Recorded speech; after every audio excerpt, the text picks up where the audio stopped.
ধর তো, পায়ের দিক দিয়ে কথা না বইলা। নিয়াদ গিয়ে ফাহিমকে সাহায্য করতে থাকে। রিয়াজও ভেতরে নিতে হেল্প করে সবাই দ্রুত গাড়িতে উঠে যায়। ওই ওডি কারারে? রিয়াজের কথায় নিয়াদ তাকাতেই দেখে দূরে একদল ছেলেরা হাতে লাইট লাঠি নিয়ে এদিকে আসছে। তাড়াতাড়ি বলে ওঠে, ফাইম মামা গাড়িটা টান দে, ওই হালারা আমাগোর দললে শেষ আমরা। ফাহিম তাড়াতাড়ি গাড়ি স্টার্ট দিয়ে দেয় আর রিয়াজকে বলে আরিয়ানকে কল করে জানাতে। সারাদিন রাত খুঁজে ক্লান্ত শরীরে মাত্র বাসার কাছে আসলো আরিয়ান। বাইকটা একপাশে থামিয়ে নিজেকে একটু ঠান্ডা করতে থাকে। তবে মনটা কোনোভাবেই শান্ত হচ্ছে না। ওরা তো যেমন তেমন কিডন্যাপার না, ওরা যদি অহনাকেও না না। আরিয়ানের দুশ্চিন্তায় দম আটকে যাচ্ছে। এমন সময় ফোনের শব্দে সেটা পকেট থেকে বের করতেই দেখে দলের নতুন ছেলেটা রিয়াজ নাম, ও কল দিয়েছে। রিসিভ করে কানে ধরতে ওপাশ থেকে শুনতে পায়, ভাই, হোনা নামের মেয়েটাকে পেয়েছি, কি করব? ভার্সিটির হোস্টেলের দিকে যাচ্ছিল আমরা। আরিয়ানের খুশিতে যেন বাধা মানছে না। সে দ্রুত বলে, এক কাজ কর, রুদ্রর যে ফার্ম হাউসটা আছে ওইদিকে গাড়ি ঘোরা, ওখানে নিয়ে আস। আচ্ছা ভাই। রিয়াজ কল কাটতেই সবাই নিজেদের মুখে চাওয়াচাই করছে। ওরা ঠিক কি শুনলো? এমনিতে একলা একটা মেয়েকে সাথে রেখে ওরা চিন্তায় শেষ। এদিকে আরিয়ান ভাই এত রাতে মেয়েটাকে রুদ্রর ফার্ম হাউসে নিতে বললো কেন? যাই হোক, ওরা সেদিকে গাড়ি ঘুরিয়ে যেতে থাকে। বিশাল বড় সুইমিং পুলের পাশে দাঁড়িয়ে আছে বড় একটা গাড়ি। এটা রুদ্রর ফার্ম হাউস। আশেপাশে পরিবেশটাও খুব শান্ত। তেমন বাড়িঘর বা কিছুই নেই, শুধু বাড়ির সবকিছু দেখাশোনার জন্য দুজন কেয়ারটেকার আর বাড়ি পাহারায় দুজন দারোয়ান আছে। রুদ্রর বন্ধু হয় আরিয়ানকে সবাই চিনে। বাড়ি আর রুমের এক্সট্রা চাবিও থাকে ওর কাছে সব সময়। আরিয়ান বাইকে করে আগে এসে পড়ে। দারোয়ান ওকে দেখে সালাম দিয়ে দরজা খুলে দেয়। সাথে সাথে ফাহিমদের গাড়িও আসে। আরিয়ান বাইক রেখে দ্রুত গাড়ির কাছে গিয়ে দরজা খুলে দেখে অহনাকে একপাশে হেলান দিয়ে বসে রেখেছে ওরা। আরিয়ান অহনাকে কোলে তুলে নিয়ে ভেতরে যেতে থাকে আর বাকিদের দিকে তাকিয়ে বলে, অনেক রাত হয়ে গিয়েছে, তোরা যা, বাকিটা আমি দেখে নিব। ফাহিম, নিয়াদ, রিয়াজ তিনজনের মুখই হা হয়ে যায়। শুধু ওরা না, নাইট শিফটে থাকা দারোয়ানও কাচুমাচু করতে থাকে। আরিয়ান খুব ভদ্র আর ভালো ছেলে, তবে এইভাবে এত রাতে একটা মেয়েকে নিয়ে ও একা থাকবে সেটা কেউই ভাবেনি। ফাহিম নিয়াদের দিকে তাকিয়ে বলে, দোস্ত, আমি যা ভাবছি তুইও কি তাই ভাবছস? ইয়ে মানে মাইনাসে মাইনাসে তো প্লাসই হওয়ার কথা। পাশ থেকে রিয়াজ বলে ওঠে, সবার অঙ্কর সাথে তো আরিয়ান ভাইয়ের অঙ্ক মিলাইলে হইব না। তোর কি মনে হয় ভাই অমন কিছু করব? ফাহিম দুদিকে মাথা নাড়ায়, তবে চোখের সামনে যা হচ্ছে সেটা কি।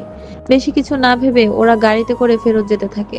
নিয়াদ ফাহিমকে বলে, ওই আমরা ঠিক কইতাছি তো? জানি না, তবে ভাই তো ভালো মানুষ। আমার বিশ্বাস সে কিছু করব না, যাতে ওই মাইয়ার ক্ষতি হয়। আর ভাইয়ের পিছে কি কম মাইয়া ঘুরে? ভার্সিটির সবচেয়ে হট ফিগারওয়ালা ভাইয়া তো হেরে পছন্দ করে। চাইলে ওই মাইয়া নিয়েই সময় কাটাতে পারতো। সবাই ওর সাথে সহমত পোষণ করে, তবে এত রাতে ফার্ম হাউসে কেন নিয়ে আসলো এই লজিকই মাথায় ঢুকছে না। এদিকে আকাশ আবার আজকে ভীষণ মেঘলা। বারবার মেঘের গর্জন শোনা যাচ্ছে, বৃষ্টি শুরু হবে হয়তো। অহনা শুনতে পাচ্ছ? জবাবে অহনা কিছু বলতে পারে না।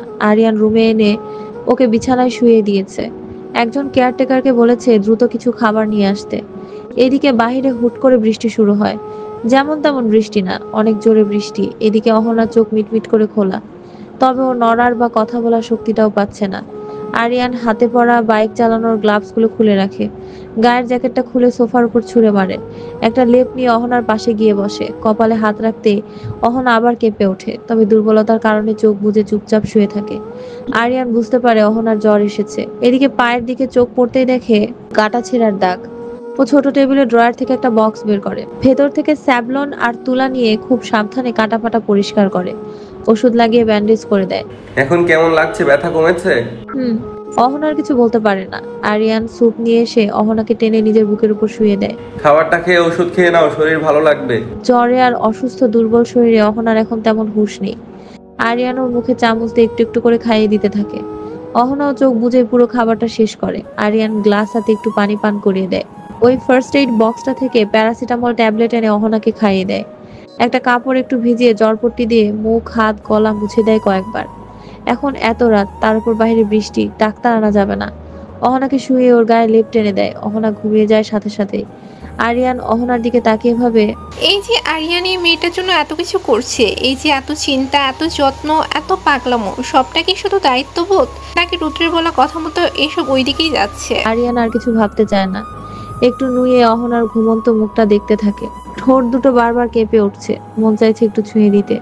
আরিয়ান যেন একটা ঘোরের মধ্যে চলে যায়। ওর মনে হয় এত কাছে থাকলেও একটা পাপ করে ফেলবে, ভয়ানক পাপ, যেটা আরিয়ান করতে চায় না। ও সাথে সাথে সরে গিয়ে সোফায় গিয়ে বসে, অন্যদিকে ঘুরে সেখানেই শুয়ে পড়ে। অহনা ডাকলে শুনতে পাবে, তবে এখন ওর দিকে তাকাবে না। আউট অফ কন্ট্রোল হয়ে গেলে তখন নিজেকে যতটা সম্ভব সংযত করার চেষ্টা করে আরিয়ান। আজ অব্দি কারোর জন্য তো এমন হয়নি। এতটা বেখেয়ালি ক্যারেক্টারলেস ছেলে তো আমি না। তবে আজ কেন এত নির্লজ্জ হয়ে যাচ্ছি? মনে হচ্ছে ওকে একটু কাছে না পেলে দম আটকে যাবে। আরিয়ান নিজের সাথে নিজেই যুদ্ধ করতে থাকে। সৌভাগ্যবশত সে জিতে যায়, নিজেকে স্বাভাবিক করে একটু ঘুমানোর চেষ্টা করে। বাকিটা সকালে ভাবা যাবে। তুই বলতে চাচ্ছিস আরিয়ান সারা রাত অহনাকে নিয়ে ফার্স্ট হাউসে ছিল? রুদ্রের কথায় ফাহিম মাথা নাড়ায়। সকাল সকাল রুদ্র ভাইকে খবরটা না দিয়ে সে থাকতে পারেনি। রুদ্র বেশ অবাক হলেও সেটা প্রকাশ করে না। আরিয়ানের নাম্বার বের করে কল করতে থাকে। এইদিকে রাতে দেরি করে ঘুমানোয় এখনো উঠতে পারছে না আরিয়ান। ফোনের আওয়াজে ঘুম ভাঙতেই চোখ যায় খাটে শুয়ে থাকা অহনার উপর। বাচ্চাদের মতো আঁকাবাঁকা হয়ে ঘুমাচ্ছে, একদম নীরব। অথচ এই মেয়ে জেগে গেলে কি করবে মাবুদ জানে। আরিয়ান হাই তুলে চোখ ডলতে ডলতে বারান্দায় গিয়ে দাঁড়ায়। রাতের বৃষ্টির চিহ্ন এখনো ভেসে আছে, চারদিকে একটু একটু পানি জমা, তবে পরিবেশটা খুব পরিচ্ছন্ন মনে হতে লাগলো। আরিয়ান সকালের আবহাওয়াতে প্রাণ খুলে নিঃশ্বাস নিতে থাকে। সূর্যের আলো বারান্দার কাঁচে পড়ে ঝলমল করছে। অমনি ফোনে আবার কল। স্ক্রিনে দোস্ত লেখাটা ভাসছে। আরিয়ান কল রিসিভ করে কানে ধরে। আরিয়ান কোথায় তুই? এই তো তোর ফার্ম হাউসে। একা নাকি সাথে কেউ আছে? হঠাৎ এই প্রশ্ন? ফাহিম ওরা কিছু বলেছে? সবার কথা বাদ দে, তুই আগে বল। অহনা ছিল আমার সাথে। রুদ্র কিছুক্ষণ চুপ থাকে, তারপর শান্ত গলায় প্রশ্ন করে। তোদের মাঝে কিছু হয়েছে? আরিয়ান ভ্রুকুচকে প্রশ্ন করে। হয়েছে মানে কি হবে? না মানে ওই আর কি। বুঝছি। তোকে আমার অমন মনে হয়? বিয়ে ছাড়া এসব করব, তাও একটা অসুস্থ মেয়ের সাথে? না আমি সেইভাবে বলতে চাইনি, তবে জুনিয়রগুলো কানাঘুষো করছিল আর কি। ওয়েট, কি হয়েছে অহনার? লম্বা কাহিনী, এখন কল রাখ। একটু পর ভার্সিটির মাঠে দেখা করিস, আমি আসছি। আরিয়ান কল কেটে দেয়। হঠাৎ রুম থেকে আওয়াজ পেয়ে ভাবে অহনা হয়তো উঠে গিয়েছে। ভেতরে গিয়ে দেখে ওর ধারণাই সঠিক।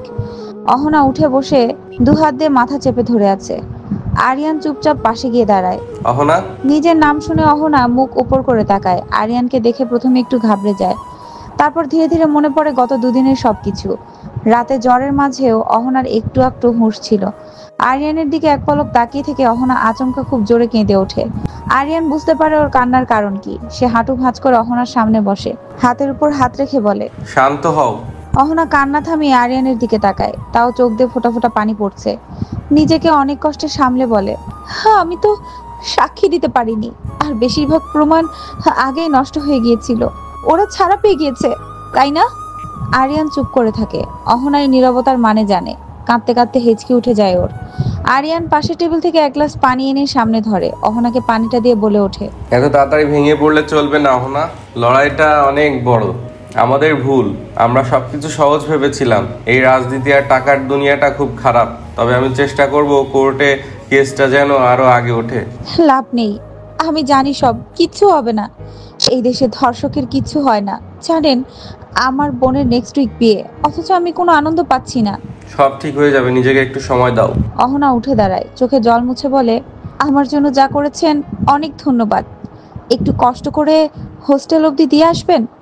আমার সবকিছু অসহ্য লাগছে, নিজেকে দায়ী মনে হচ্ছে এসবের। আরিয়ান উঠে দাঁড়ায়। অহনার মনের অবস্থাও জানে। এখন জোর করে কোনো লাভ নেই। আরিয়ান অহনাকে নিয়ে বেরিয়ে যায়। বাইকে উঠে সোজা ভার্সিটির উদ্দেশ্যে রওনা দেয়। অহনা এবার নিজে থেকে আরিয়ানের কাঁধ ভালো করে ধরে বসে, তবে কান্না যেন থামছেই না। মোহনার না যেন কি অবস্থা। নেশা গান গাইতে গাইতে বোতলে চুমুক দিচ্ছে হৃদয় ও তার বন্ধুরা। কি সুন্দর টাকা খাইয়ে পার পেয়ে গেল। নেক্সটে আদালতে উঠতে উঠতে এইসব সবাই ভুলে যাবে।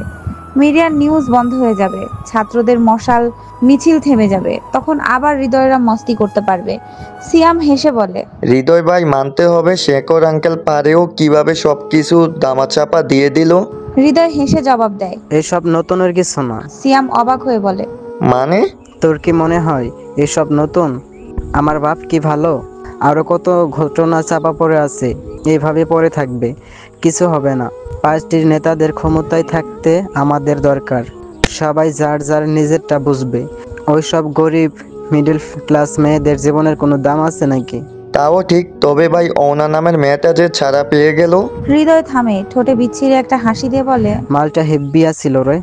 সমস্যা নাই, আগে একটু ঘোরাঘুরি করি কয়দিন, তারপর ওইটারেও আবার ধরতাছি, একটু ওয়েট কর।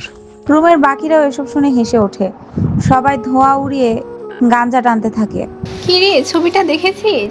মামির কথায় লজ্জা পেয়ে যায় মেঘ। সকাল সকাল রান্নার ঘরে পাটি বিছিয়ে খেতে বসেছিল, তবে মামি এসে একটু পর পর এটা ওটা বলছে। মামি পাশে বসে আবার বলে, ছবি পাঠিয়েছি ও বাড়ি থেকে তোর বরের ছেলে তো পুরাই সিনেমার নায়ক ফেল। মেঘ, তোর দেখে রাজকপাল খুলে গেল রে। মেঘ এবার লজ্জা আর খেতেও পারে না, উঠে দাঁড়িয়ে বলে, আমি বাগানে গেলাম, মুরগিগুলোকে খাবার দিয়ে আসি। মেঘের মামি হাসতে থাকে। মেয়েটাকে এভাবে লজ্জা দেওয়া উচিত হয়নি। এমনিতেই 7 গ্রামে ওর মতো ভদ্র আর লাজুক মেয়ে আর পাওয়া যাবে না। এজন্যই আল্লাহ ওকে এত ভালো ছেলের সাথে মিলিয়ে দিয়েছে। মেয়েটা পারবে তো গ্রাম ছেড়ে শহরে থাকতে। এদিকে মেঘ পুকুরের ঘাটে গিয়ে প্লেট হাত সব ধুয়ে নেয়। উঠে গিয়ে পাশের বিলের কাছে গিয়ে দাঁড়ায়। বাতাসের ছোঁয়া যেন ওর সারা শরীর কাঁপিয়ে দিচ্ছে। এ যেন অষ্টাদশী কিশোরীর যৌবনে পা দেওয়ার ইঙ্গিত দিচ্ছে। কাছে হাঁসগুলো প্যাক প্যাক করতে করতে খাবার খুঁজছে। মেঘের একটা অদ্ভুত শখ জাগে। আচ্ছা, ও যদি ওর স্বামীকে বলে, তারা কি বাসায় কোনো পালিত পশু পাখি রাখতে দিবে? কি জানি, শহরের দামি পাকা মেঝেতে হয়তো এসব পালা যায় না। মেঘ নানান গভীর চিন্তায় ডুবে যায়। আজও আকাশে মেঘ জমেছে, একটু পর হয়তো বৃষ্টির দেখা মিলবে। সাধারণত বৃষ্টির দিন অহনার খুব পছন্দ, বেশ উপভোগ করে সে। তবে আজ ব্যতিক্রম। ভার্সিটির এক ক্লাসরুমে একদম জানালার পাশের সিটটায় বসেছে সে। ক্লাসে প্রফেসর কথা বলছে, তবে সেদিকে বিন্দুমাত্র আগ্রহ নেই। এক বিষণ্ণ মন নিয়ে এসে বসে আছে, চোখ বাহিরে গাছপালার দিকে। আজ ক্লাস শেষে বিকেলের মাঝেই সদরঘাট চলে যাবে। গ্রামে যেতে হবে যে, হাতে আর সময় নেই। কাল বাদে পরশু গায়ে হলুদ, পরের দিন বিয়ে, অতঃপর বৌভাত। দাদাবাড়ি কাজিনদের মাঝে সবচেয়ে বড় অহনা নিজে, আর নানা বাড়িতে দ্বিতীয়। না জানি এবার গ্রামে গেলে কত লোকের কত কথা শুনতে হবে। যেহেতু অহনা বড় হয়েও বিয়ে করছে না, মেঘ ছোট হয়েও বিয়ে করে ফেলছে। এই দেশের মানুষরা আজব, সবার সব গবেষণা শুধু মেয়েদের নিয়ে। কার গায়ের রং কেমন, শরীর কেমন, কোথায় পড়াশোনা করছে, ইত্যাদি ইত্যাদি। কেউ কেউ তো মেয়েদের শরীরের গঠন দেখেই বলে দেয় অমুকের চরিত্র এমন, তমুকের এমন। অথচ মেডিকেল সায়েন্সের কাছে এসব ভিত্তিহীন। আর এই কদিনে যা হলো, অহনার কাছে সব আনন্দ ফিকে মনে হচ্ছে। কি রে, কি ভাবছিস? নেহার কথায় ওর দিকে ঘুরে তাকায় অহনা। না রে, কিছু না। এখন মুভ অন করার চেষ্টা কর দোস্ত। তোর সাথে আমি বেড়াতে যাব, তুই নিজে এমন হয়ে থাকলে আমি গিয়ে কি করব? আচ্ছা, স্বাভাবিক হচ্ছি আমি। প্রফেসর কোথায়? গাধা, ক্লাস আরো আগে শেষ হয়ে গিয়েছে, তুই এমন ধ্যানে ছিলি খেয়ালই করিসনি। ও, শোন, আমার একটু কাজ আছে, অ্যাসাইনমেন্ট জমা দেওয়া বাকি ছিল আমার, তুই একাই চলে যা। হুম।